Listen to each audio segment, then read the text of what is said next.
En 1469, cuando una joven princesa castellana de apenas 18 años se casó en secreto con el príncipe heredero de Aragón, nadie podía imaginar que ese matrimonio cambiaría el curso de la historia mundial. Isabel de Castilla y Fernando de Aragón no solo unirían dos coronas, conquistarían el último reino musulmán de Europa y financiarían el descubrimiento de un nuevo continente, sino que crearían las bases de la España moderna y establecerían un imperio donde nunca se pondría el sol. Pero su camino hacia el poder estuvo marcado por la traición, la guerra civil, las intrigas palaciegas y una determinación férrea que transformaría la península ibérica para siempre. Hoy descubriremos la historia real de los reyes católicos, cómo Isabel luchó por un trono que muchos le negaban, cómo Fernando combinó astucia política y fuerza militar para crear un reino poderoso, cómo juntos completaron la reconquista tras 8 siglos de lucha, y cómo su visión de una España unida bajo una sola fe cambió el mundo conocido. Pero antes de sumergirnos en esta historia de amor, poder, guerra y fe que transformó España de un mosaico de reinos fragmentados en una potencia mundial, si te apasionan las grandes historias de la realeza europea y quieres conocer cómo se forjaron, activa la campanita para no perderte ningún episodio de nuestra serie sobre los monarcas que cambiaron la historia. Tu apoyo nos permite seguir investigando estas historias donde el destino de personas excepcionales determina el destino de naciones enteras. Bienvenidos a la historia completa de Isabel y Fernando, los reyes católicos que crearon España. El reinado de los reyes católicos marca la transición crucial entre la Edad Media y la Edad Moderna. Durante su gobierno se establecen las bases fundamentales de lo que será la futura España bajo la dinastía de la Casa de Austria. Pero para entender su triunfo, primero debemos comprender el caos del que surgieron. La fractura social de Castilla, motivada por la debilidad política del rey Enrique IV y por la rivalidad brutal de los bandos nobiliarios, había desembocado en una situación de crisis absoluta que amenazaba con destruir el reino. El bando que apoyaba a Isabel, hermanastra del rey Enrique, inició una serie despiadada de acusaciones y calumnias sobre la supuesta impotencia sexual de Enrique y la presunta ilegitimidad de su hija Juana, representante del bando rival que también luchaba por la sucesión al trono castellano. Tras complejas negociaciones plasmadas en el Acuerdo de los Toros de Guisando, Enrique finalmente reconoció a Isabel como heredera legítima del trono de Castilla, aunque esta decisión no traería paz sino más conflicto. Isabel era una mujer excepcional, con un gran sentido político que desde el principio demostró que no se dejaría dominar, ni por los nobles ambiciosos, ni por los privados del rey, que buscaban manipular el poder real para su propio beneficio. Para fortalecer decisivamente su posición y asegurar su futuro político, Isabel tomó una decisión audaz que cambiaría la historia. Decidió contraer matrimonio con el infante Fernando, heredero del reino de Aragón. Este matrimonio, celebrado en secreto en Valladolid en 1469, fue un acto de desafío político porque Enrique IV no lo había autorizado. A la muerte de Enrique IV en 1474, Isabel se proclamó inmediatamente reina de Castilla en Segovia, en una ceremonia cuidadosamente orquestada donde portó el cetro y la espada en una demostración simbólica de poder absoluto. Lo primero que hizo como reina fue crear un sólido bando político con todos sus partidarios, consolidando alianzas mediante el perdón generoso a todos aquellos nobles que decidieran unirse a su causa abandonando a sus enemigos. Por otra parte, Juana, apodada despectivamente la Beltraneja por sus enemigos que la acusaban de ser hija ilegítima de Beltrán de la Cueva y no del rey Enrique, y rival implacable de Isabel en la lucha por el trono, se casó estratégicamente con el rey Alfonso V de Portugal, cuyas tropas invadieron inmediatamente Castilla. El reino se sumergió así en una devastadora guerra civil que se prolongó durante 6 largos años, desangrando los recursos y la población de Castilla. La terrible contienda obligó a Isabel a otorgar a su esposo Fernando poderes tan amplios y extraordinarios que le permitieron actuar efectivamente como rey consorte de Castilla con autoridad plena.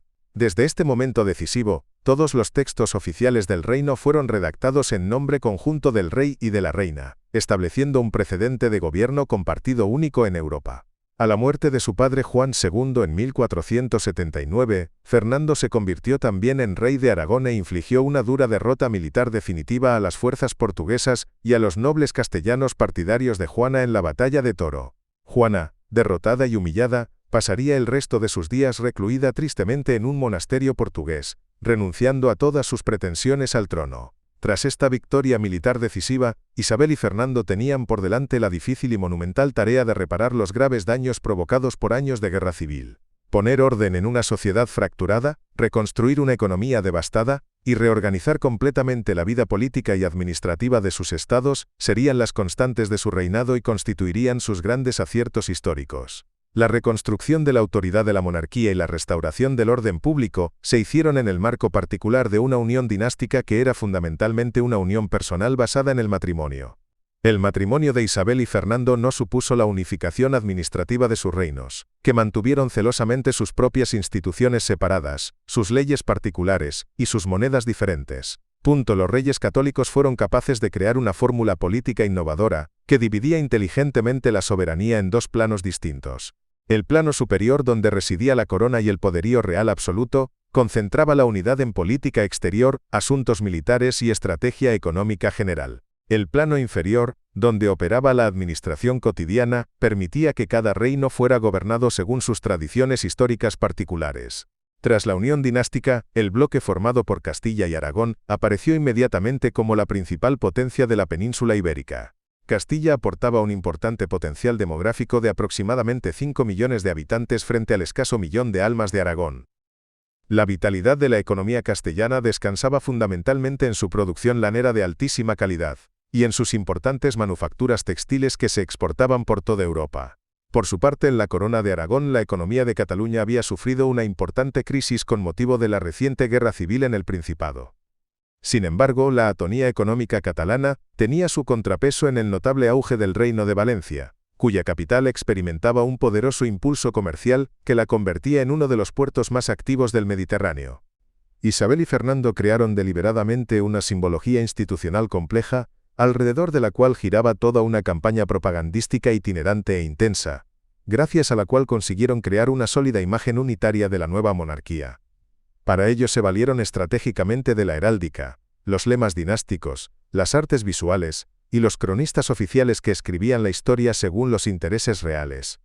La evolución de las armerías en la Casa Real mantuvo una trayectoria bastante igual desde la unión medieval de los reinos de Castilla y León, utilizándose el escudo cuartelado tradicional. Al desposarse Isabel con Fernando, el escudo real se volvió a cuartelar para incluir las armas de Aragón y Sicilia. Con la conquista del reino granadino, ambos reyes decidieron añadir orgullosamente una granada en la punta del escudo como símbolo permanente de su gran victoria. Como ornamentos del nuevo escudo, Isabel decidió incluir la corona real abierta, el águila con una sola cabeza, el yugo y las flechas como símbolos personales, y la frase tanto montá, expresando que la importancia de Castilla y de Aragón era equivalente en la nueva monarquía. La figura de Fernando pasó a la historia como la de un hombre excepcional de su tiempo capaz de encarnar perfectamente el ideal del soberano renacentista por su habilidad única para combinar fuerza militar y diplomacia sutil, energía implacable y persuasión calculada. El mismo Maquiavelo lo alabó en El Príncipe como modelo de gobernante astuto. Por su parte, Isabel era una mujer profundamente responsable, inteligente y conocedora experta de todos los resortes del poder político. Era una mujer de gesto serio, casi adusto, en armonía con la afirmación de los contemporáneos de que rara vez reía. Profundamente enamorada de su marido, se sintió muy dolida por sus numerosas infidelidades. Pero para ella Fernando era el deber, el marido que Dios le había puesto, el más conveniente políticamente. Hizo de su vida un ejercicio constante de fidelidad como esposa y de amor al marido, a pesar del dolor que le causaba su conducta. El mayor problema al que se habían enfrentado todos los monarcas, trastámara anteriores, fue legitimar su poder mediante el apoyo de las grandes familias nobiliarias, lo que inevitablemente desembocaba en inestabilidad política y guerras civiles recurrentes. Los reyes católicos optaron inteligentemente por no comprometerse exclusivamente con ningún bando nobiliario, manteniendo el estatus económico y los privilegios tradicionales de los nobles pero alejándolos sistemáticamente de la administración del Estado y de las decisiones políticas importantes. Su estrategia brillante consistió en contentar a todos, incluso a sus antiguos enemigos, a través de una política pragmática de pacificación y conciliación que evitaba crear resentimientos duraderos. Ejemplo perfecto del compromiso entre los reyes y la nobleza fueron las leyes de Toro que regulaban y ampliaban el régimen de mayorazgo, es decir, la imposibilidad legal de vender aquellos bienes vinculados al patrimonio familiar. Gracias a esta medida, la nobleza obtuvo estabilidad económica garantizada y se convirtió en un pilar sólido de la corona. Los soberanos reforzaron más su poder al asumir personalmente las jefaturas o maestrazgos de las poderosas órdenes militares de Santiago, Calatrava y Alcántara. De este modo consiguieron que los órganos de gobierno se alejaran de la influencia de las grandes familias nobiliarias y se profesionalizaran completamente. Para encontrar personas con formación adecuada que dirigieran eficientemente la administración, los soberanos fundaron estratégicamente las universidades de Alcalá de Henares, Valencia y Sevilla, que serían las encargadas de formar a los secretarios reales y a toda una burocracia especializada de letrados y contadores procedentes de las filas de la baja nobleza y la burguesía.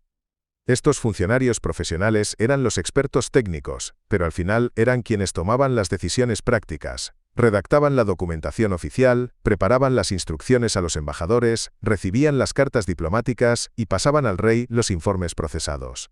El monarca finalmente acomodaba su decisión a lo que estos expertos le aconsejaban.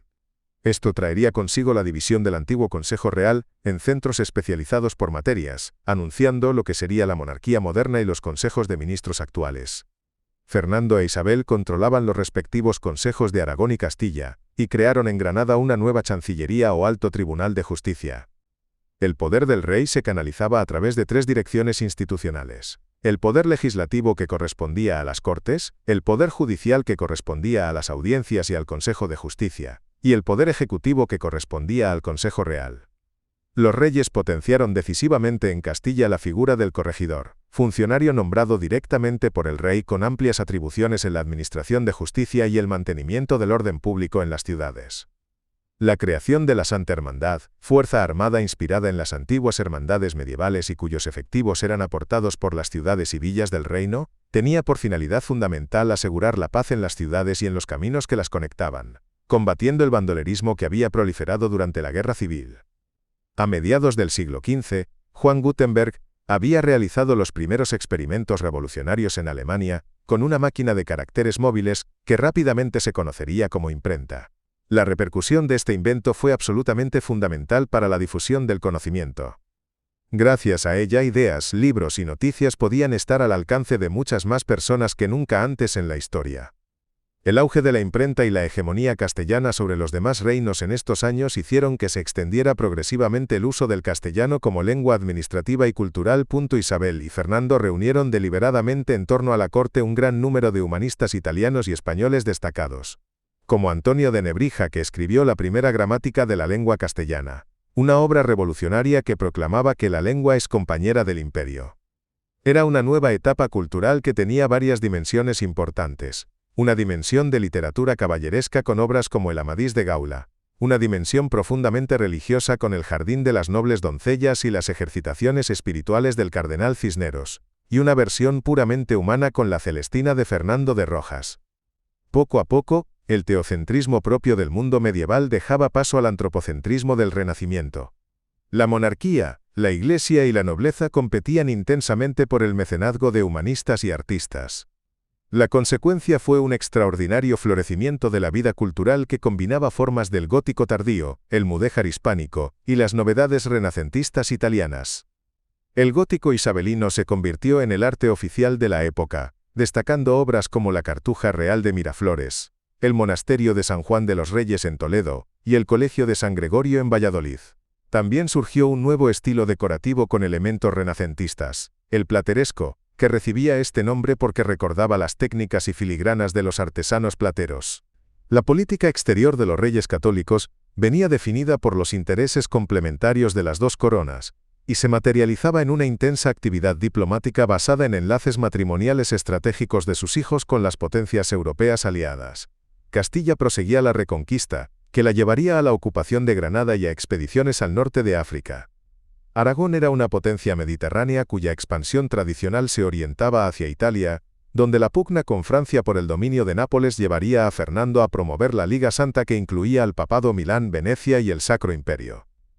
Para Fernando, Europa tenía que ser mediterránea, construyendo un gran espacio que cerrase el Tirreno con el Golfo de León y las costas norteafricanas. De la mano de Gonzalo Fernández de Córdoba, el gran capitán y artífice de las victorias españolas en Italia, apareció una concepción revolucionaria de la guerra. Era una táctica estudiada que trasladaba en el campo de batalla el protagonismo de la caballería pesada medieval a las unidades de infantería disciplinada. Estas combinaban la potencia de fuego de los arcabuceros con las temibles lanzas largas de los piqueros. Esta era la base de los famosos tercios españoles, unidades militares que darían a España la supremacía militar en Europa durante siglo y medio. El año 1492 es una fecha absolutamente clave para la historia de España y del mundo. En este año se sucedieron tres hechos decisivos que cambiarían el curso de la historia. El fin de la Guerra de Granada, que suponía la culminación de la Reconquista tras 8 siglos, la expulsión de los judíos de España y el descubrimiento de América. En tiempos de los Reyes Católicos, el territorio del Islam peninsular se reducía al reino nazarí de Granada. Su supervivencia durante más de 2 siglos se explicaba por los grandes tributos en oro que pagaban regularmente a los reyes de Castilla. Con la consolidación de la unión dinástica, el reino nazarí se convirtió para la nueva monarquía en un asunto prioritario de Estado. Fue una larga guerra de asedios en la que las tropas de los reyes católicos hostigaron sistemáticamente al reino granadino. La contienda finalizó cuando Boabdil, último rey nazarí, entregó las llaves de la ciudad tras arrancar a los reyes la promesa de que respetarían a la población musulmana. La conquista de Granada dejó un legado arquitectónico extraordinario en la Alhambra, obra maestra del arte nazarí cuyo nombre proviene de Alhambra, la roja, por el color de sus muros de arcilla. Pero Isabel y Fernando soñaban con una España sin mezquitas y sin sinagogas. Era un momento de gran exaltación de la fe católica y de la unidad de la nueva monarquía. La construcción de un Estado sobre un solo credo religioso animaba un fuerte sentimiento de intolerancia que culminaría este mismo año con la expulsión de los judíos de los dominios de los reyes católicos. De la noche a la mañana, miles de judíos se vieron obligados a convertirse al cristianismo o abandonar el reino.